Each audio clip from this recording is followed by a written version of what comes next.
96-foot tall buildings at 305 West Front Street, as recommended by the Planning Commission, and consideration for adoption and order grant for the request. Good evening. My name is Eric Falconer, and I'm the co-manager of Pine Street Development 1 LLC. Thank you, Mr. Mayor, for having us this evening.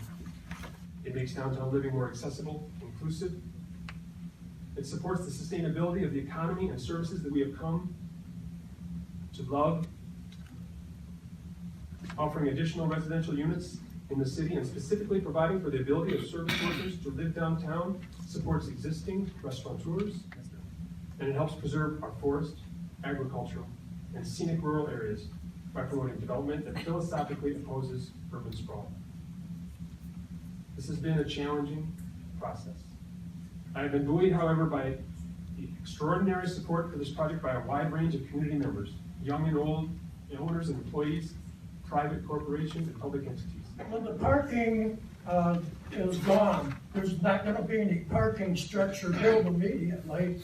So where do all the cars go before the parking structure even begins? Riverview Terrace is already overrun, especially during the summer months, with tourists, people looking for places to park. I live there, I'm disabled. Sometimes I can't find a place to park. I am a proponent of urban density and multi-use developments. In fact, I was part of the group of architects and engineers who worked hard to save Building 50, which, as you know, is now called the Commons. I have loved seeing empty lots in the city being filled, and I'm excited to see buildings at Front and Pine. I am not, however, in favor of the proposed buildings if they are built at 9 stories. To build a project above 60 feet would be totally out of scale and proportion with both the river and the Central Neighborhood Historic District. Yes, there is a 9-story building nearby, but this existing building is set back from the river.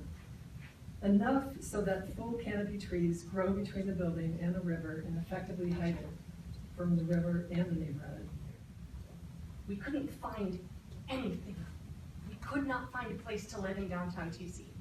We couldn't even find a place within the city limits, to the south, to the west, to the east. We couldn't find anything.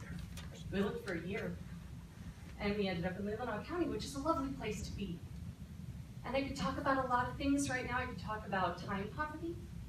I could talk about the cost of commuting. I could talk about how our city doesn't have the public transport options that Chicago does. But what it comes down to, at the end of it, is that Mr. Falconer has provided every possible, he's met every condition that the zoning ordinance has requested and required.